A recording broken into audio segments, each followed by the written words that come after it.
Hello mga katinda. Ako nga po pala si Rafael, ang tinatawag ng Paing ng San Pedro. Ayan. May isi-share lang po ako sa inyo.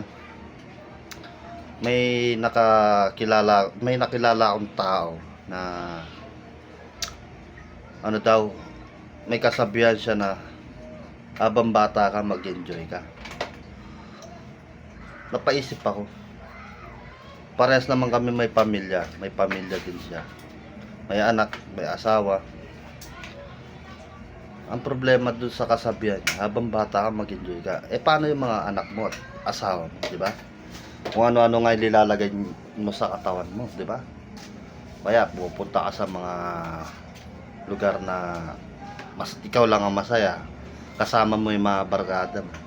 Paano yung mga naiwan mo sa bahay ka? Sa sarili ko sabi ko sa kanya, kesa yan ang maging motto mo, mas magandang maging motto mo, habang nag-i-enjoy ako, mag-i-enjoy din ang pamilya ko. Yung kasama mo kung saan ka pupunta.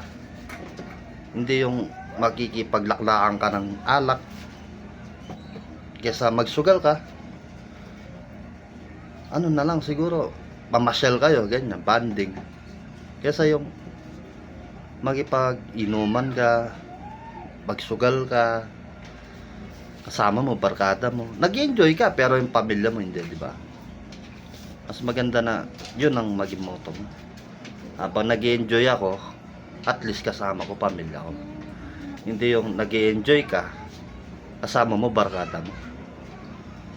Dahil nandyan yung mga barkada, sila na una mong nakilala.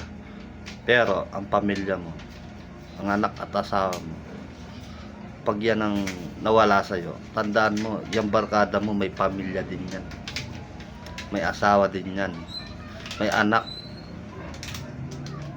Tandaan mo yan. Pero ito lang yung sasabihin ko sa'yo. Pag ang pamilya mo nawala sa'yo,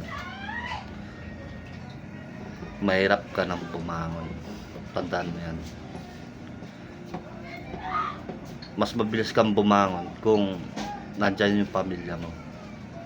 Sila ang dadamay sa'yo talaga. Hindi yung iniiwasan mo yung problema, pero ang totoo, tinabi mo lang siya. Hindi mo siya iniwan. Tinabi mo lang, pero babalikan mo din.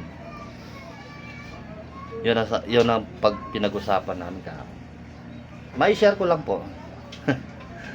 Kasi nakakatawa yung motto niya eh. Pero totoo niyang ginagawa. Siya lang nag-i-enjoy mag-isa, kasama yung mga barkada niya. Pero yung pamilya niya, andyan lang sa tabi-tabi, diba? Bibigyan niya ng pera, pamparya, ganyan. Pero ang totoo, siya lang nag-i-enjoy, hindi yung mga bata, hindi yung asawa niya. Hirap talaga ng buhay, no? Yan, yun lang po, may share ko lang. Sana may natutunan kayong isang halimbawa kung paano magkaroon ng malusog at magandang pamilya. Yan. Goodbye. Thank you, mga katinda. Rawr.